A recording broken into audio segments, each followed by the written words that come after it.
talk about burning contracts. This is one of my favorite practices because you can do it in your mind. Nobody knows that you're doing it. You can do it within 30 seconds if once you've got the mind pattern down.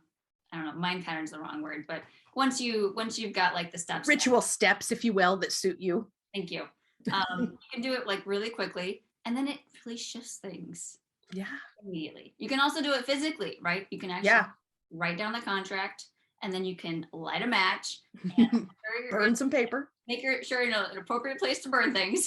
Right. But some people, instead of burning, if it's not appropriate, you bury. Sure. Yes, you can. Or destroy in some other fashion, which is equally useful for many, many people. And sometimes you have to do a really ingrained contract a number of times in a number of different situations. But that gives you an opportunity too to really think about why it doesn't work for you. And maybe as important or more important, what new contract could you want to make that suits you better? Mm-hmm. Right. A lot of times when I first started working with burning contracts, it was a process that was just burning. It was like burning down forests of contracts that were not mine. It was like, give me the flamethrower. I'm going to burn this shit down.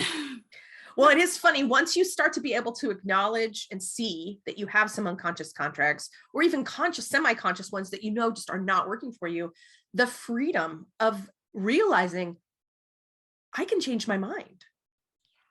Like, it's revolutionary. I seriously do not have to carry this. This doesn't fit what I believe today.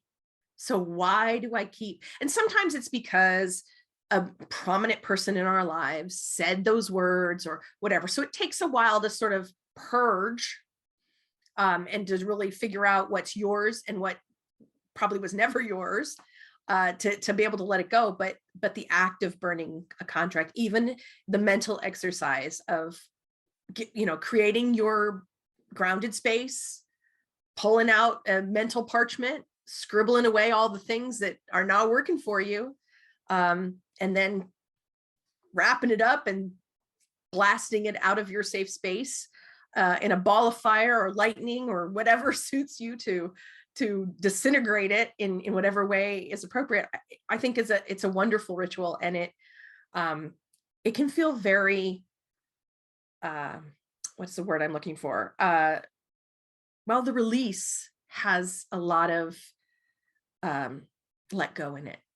Mm-hmm. So some sadness coming and or grief as you release and let go of those patterns that are just not working for you.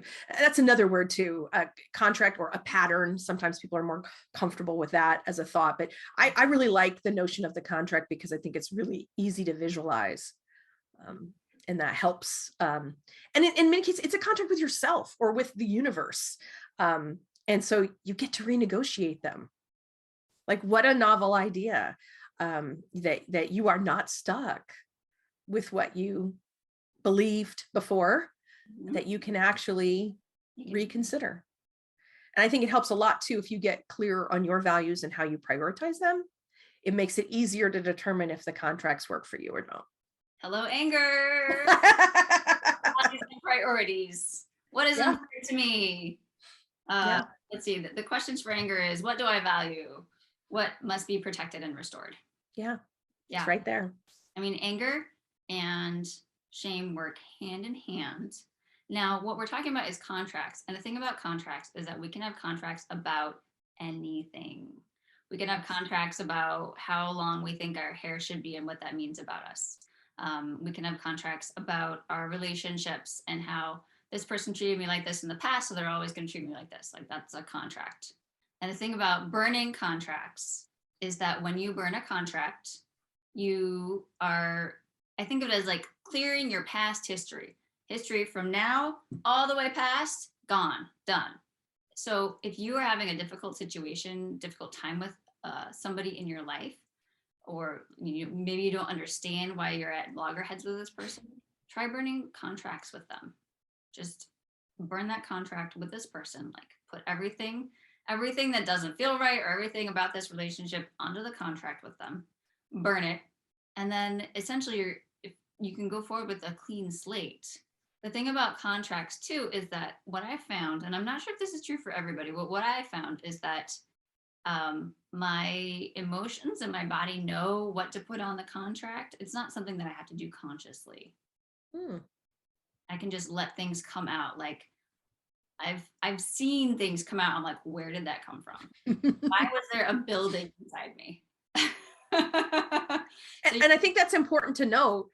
Just put it all out there. What you need to keep will stay, yes, right? Like symbolically, in using words, color, like endless how people internalize those contracts. So whatever feels like should be out of you, let it out in the form of that contract. exactly. Yes. And what needs to stay will stay, or it will return because it has been working for you. Right. Something I'd like to do now. Let's take people through the process of burning contracts because it is such a wonderful process, and I think that probably everybody's really curious about what the heck we're talking about. So, Angela, would you? I know this is spur of the moment. Would you feel comfortable leading people through the process of burning contracts? Or Sure. And we all kind of do it we've all taken on our own little sort of ways to sort of do it. yeah, So I don't know how extensive you'd like me to go, but I'll just say that's kind of the basics.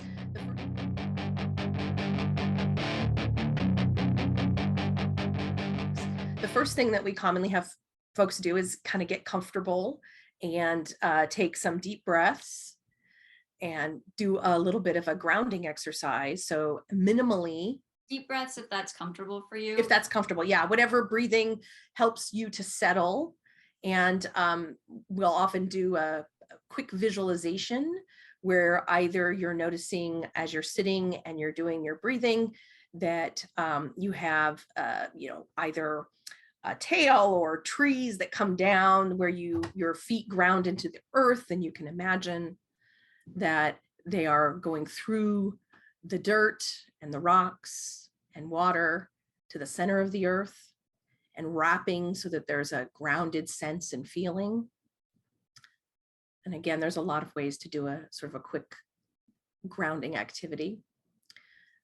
Then we often visualize that we are sort of in a bubble where your arms reach up and down, forward and back, where you're in sort of your own sacred space.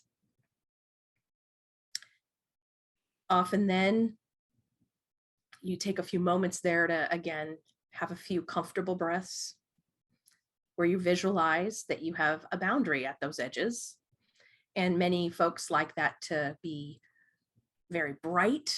You might have a select color depending upon what we're planning to do next, but whatever will help you see that boundary for yourself. And then within that boundary, one of the ways is to literally take a piece of paper. You can treat it as parchment and a quill or whatever you're comfortable with, a pen. You can do it for real with a piece of paper. You can type it on your computer. You can, or if you just prefer to visualize it, it all works. And whatever those contracts or that contract was that you had decided, and contracts often are the shoulds that we no longer agree with when we should do something. It's a good clue that there might be a contract there.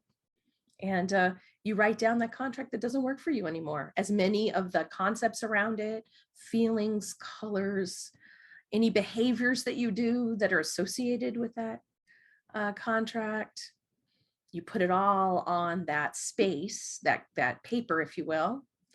And when you feel like you've gotten it all out, you can just wind it up, tie it tight, or wad it up, fold it, box it, whatever you're comfortable doing.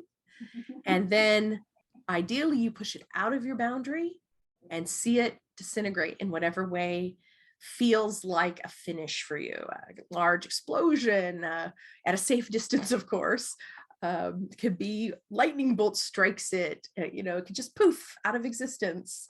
And again, in reality, some folks actually choose to bury instead if they don't want to invoke a fire idea. But then that's really most of the process, as many of us do it. There's wonderful recordings that are often available of Carla talking through this process as well, but that's sort of the version I commonly use.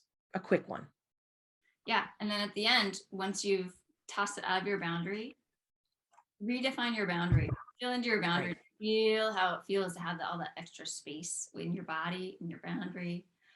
Take a breath and breathe with your boundary to just feel like, oh, hey, this is my space now. This is the space that I take up in the world. And it's like a lighter and maybe cleaner space after you've had that opportunity to do some purging of some of your contracts.